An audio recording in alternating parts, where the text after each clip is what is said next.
Le Seigneur soit avec vous. Et avec ton esprit. Évangile de Jésus-Christ selon saint Marc. Gloire à toi, Seigneur.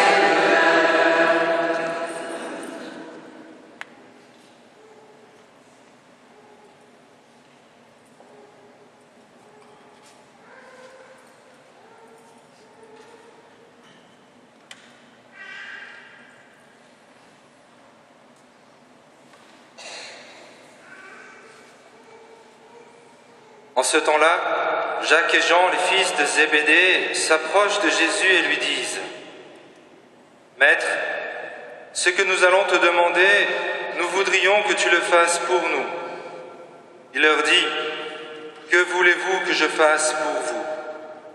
Ils lui répondirent : « Donne-nous de siéger l'un à ta droite et l'autre à ta gauche, dans ta gloire. » Jésus leur dit : « Vous ne savez pas ce que vous demandez. Pouvez-vous boire la coupe que je vais boire, être baptisé du baptême dans lequel je vais être plongé ?» Ils lui dirent : « Nous le pouvons. » Jésus leur dit : « La coupe que je vais boire, vous la boirez, et vous serez baptisés du baptême dans lequel je vais être plongé. Quant à siéger à ma droite ou à ma gauche, ce n'est pas à moi de l'accorder. Il y a ceux pour qui cela est préparé. » Les 10 autres qui avaient entendu se mirent à s'indigner contre Jacques et Jean. Jésus les appela et leur dit : « Vous le savez, ceux que l'on regarde comme chefs des nations les commandent en maîtres. Les grands leur font sentir leur pouvoir. Parmi vous, il ne doit pas en être ainsi. Celui qui veut devenir grand parmi vous sera votre serviteur. Celui qui veut être parmi vous le premier sera l'esclave de tous. Car le Fils de l'homme n'est pas venu pour être servi, mais pour servir, et donner sa vie en rançon pour la multitude. » Acclamons la parole de Dieu. Louange à toi, Seigneur Jésus. Évangile que nous connaissons bien parce qu'il est assez atypique et qu'il met un petit peu en avant les limites qui sont encore celles des disciples de Jésus. Et il est important d'entendre cet évangile justement en regardant un petit peu quel est le chemin que les disciples ont encore à parcourir. De relire cet évangile en nous disant, eh bien, finalement, ces erreurs, et il y en a plusieurs dans ce petit passage, que commettent les disciples, sont là pour nous enseigner afin que nous-mêmes, nous puissions nous dire, eh bien, si je veux être disciple du Christ, voici les pièges que je suis appelé à éviter, ou alors peut-être dit de manière plus positive, voici le chemin que je suis appelé à prendre. Je voudrais relever 3 affirmations importantes dans cet évangile sur ce que cela signifie d'être disciple du Christ. C'est-à-dire, lorsque je dis je veux suivre Jésus, finalement, à quoi je m'engage? Quel est le chemin qui se présente devant moi? Et tout d'abord, le premier point, finalement, est un petit peu dans la droite lignée de ce que je viens de dire, c'est que être disciple du Christ, c'est avant tout se savoir en chemin, mais pas encore arrivé. Voyez, le piège de notre vie de chrétien, c'est lorsque nous pouvons dire, eh bien, j'ai atteint un niveau suffisant. J'ai atteint un niveau suffisant. Et lorsque nous en sommes là, eh bien, nous passons à côté de tout ce que le Seigneur veut nous dire. Récemment, c'était au cours justement de goûter la parole, on parlait de cette notion de Jésus qui nous demande d'être parfait. Jésus nous demande d'être parfait, mais personne ne sera parfait. Aucun saint n'est parfait. Donc, est-ce que ça veut dire que Jésus nous demande quelque chose qui, par définition, est impossible? Non. Mais c'est que Jésus nous montre le chemin dans lequel nous sommes appelés à nous engager. Et les disciples, dans ce chemin-là, pensent que Jésus va les amener à une gloire selon le monde. Ils disent, voyez, ils disent bien, Seigneur, nous voulons faire ce que nous te demandons. Nous voudrions siéger l'un à ta droite et à ta gauche dans ta gloire. Ils ne disent pas à ta droite et à ta gauche quand tu seras crucifié sur la croix, mais à ta droite et à ta gauche dans la gloire. C'est-à-dire que les disciples n'ont pas compris qu'il y avait le Golgotha avant qu'il y ait la résurrection. Et dans ce premier point, je voudrais donner un exemple, peut-être un peu plus concret, et qui, tristement, est la raison pour laquelle j'ose dire beaucoup perdent la foi. Je dirais c'est un petit peu l'expérience que nous pouvons avoir comme prêtres de l'entendre. Je ne pense pas que le Père Matthieu dise le contraire.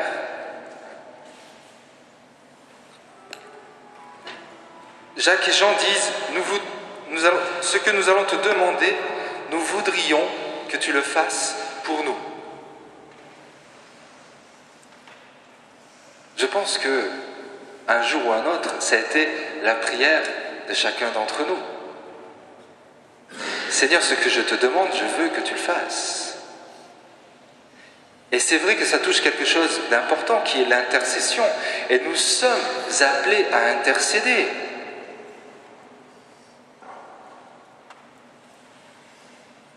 Mais si Dieu n'exauce pas notre prière comme nous l'entendons, ça arrive. Qu'est-ce que l'on fait? C'est là qu'il y a un chemin à parcourir, un chemin qui est devant nous. Vous voyez, je discutais assez récemment avec une personne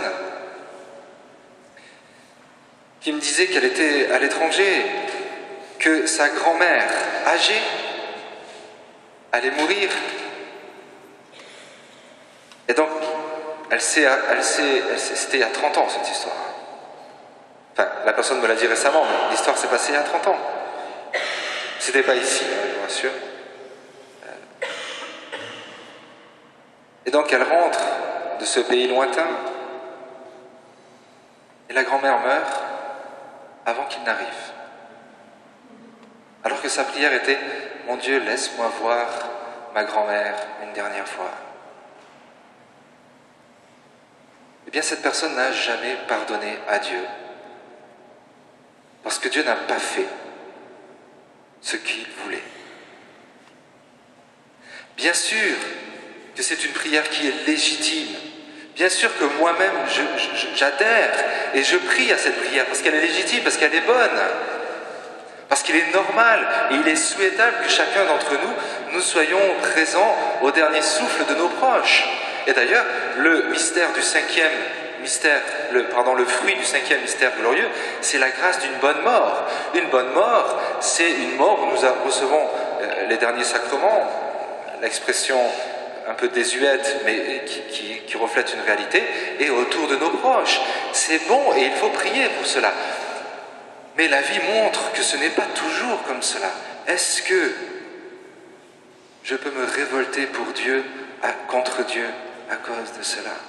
Et je prends cet exemple, mais il pourrait y en avoir tant d'autres. Cette prière de Jacques et Jean, ce que nous allons te demander, nous voulons que tu le fasses pour nous. Et effectivement, Jésus dit lui-même, lorsque 2 ou 3 seront réunis en mon nom, jusqu'au milieu présent d'eux, demandez ce que vous voudrez en mon nom, dans l'évangile selon saint Jean, et il vous l'accordera. Donc ça veut dire que Dieu écoute notre prière. Ça veut dire que Dieu nous accorde notre prière, mais pas nécessairement de la façon dont nous le souhaitons. Et voyez, je disais, j'ose à peine dire ce que je vais dire, mais au soir de notre vie, j'ose à peine, je ne sais pas si j'ai raison de dire ça, mais quand même, je le pense un peu, au soir de notre vie, lorsque nous paraîtrons devant Dieu, si nous disons au bon Dieu, Je t'en veux parce que ça, tu ne me l'as pas accordé.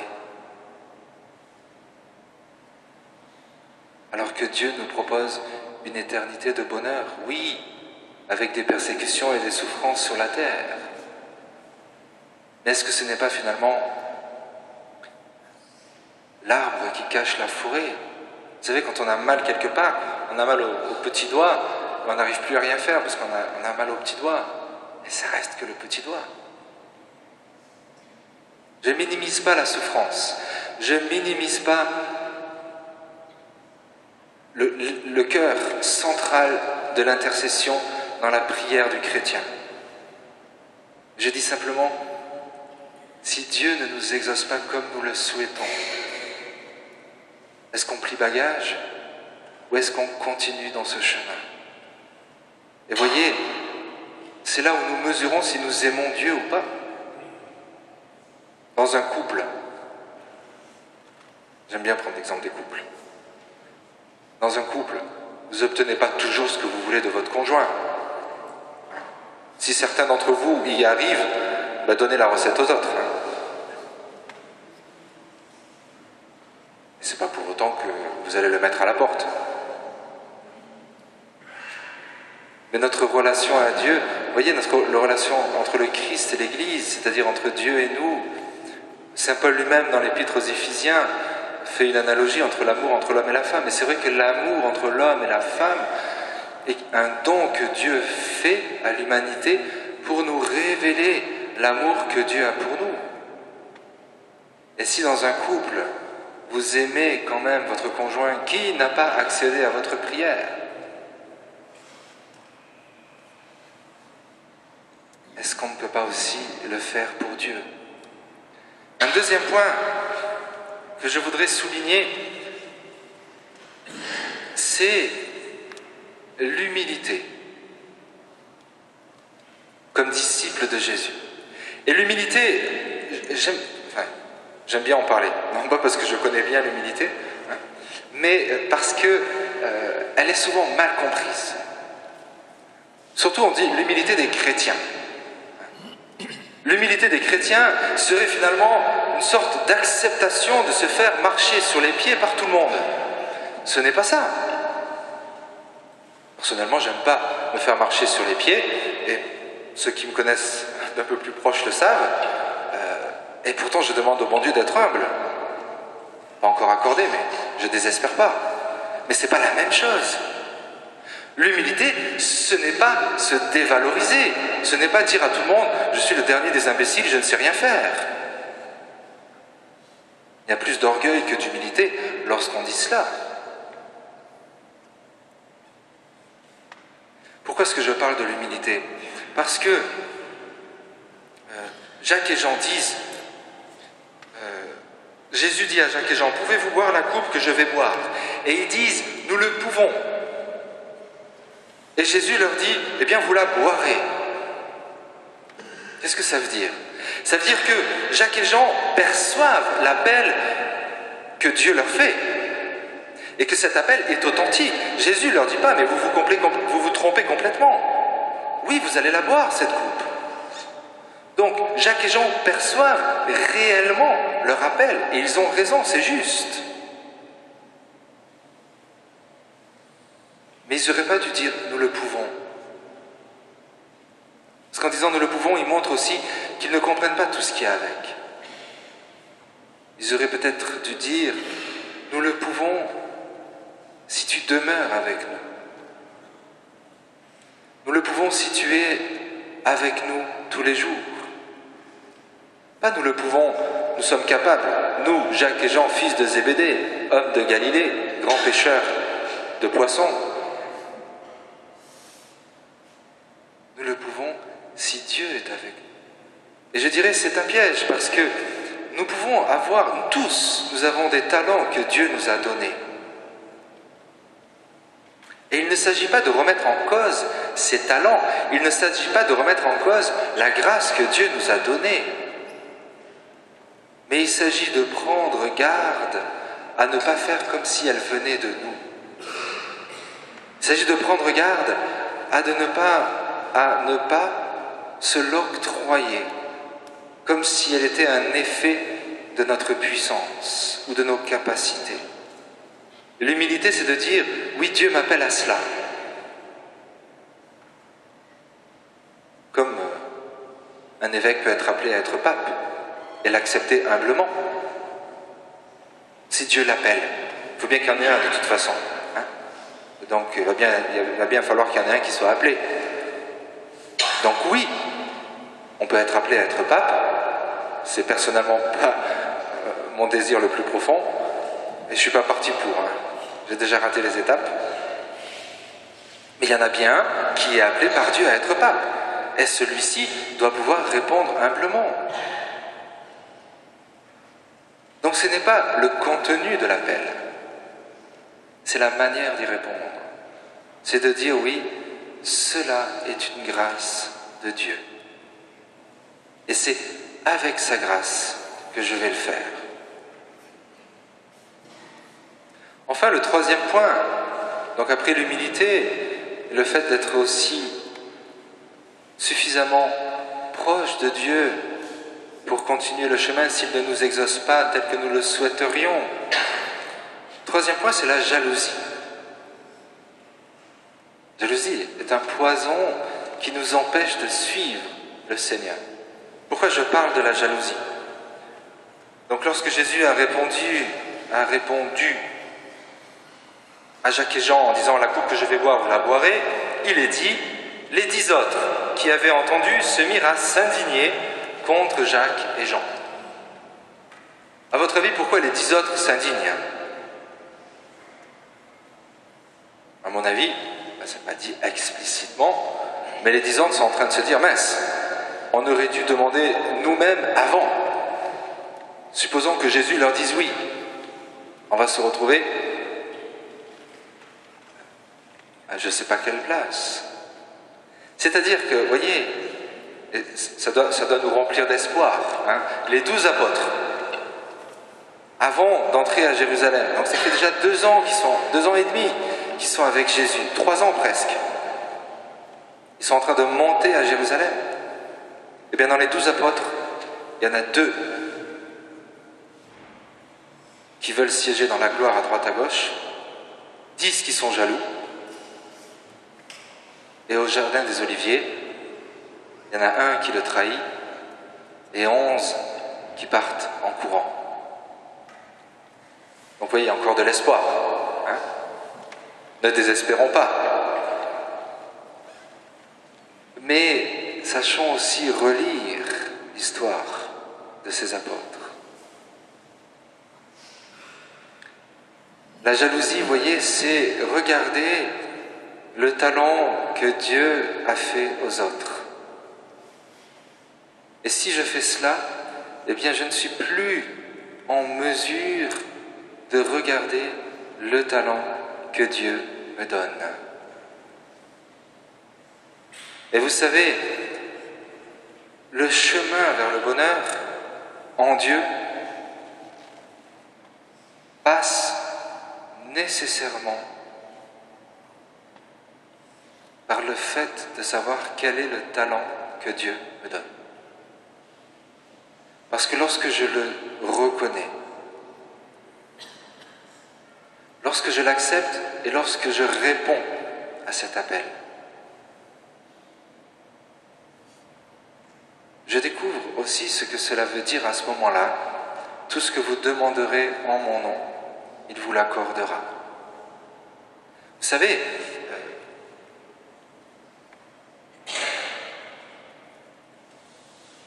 je réfléchis un peu avant de dire ce que je vais dire.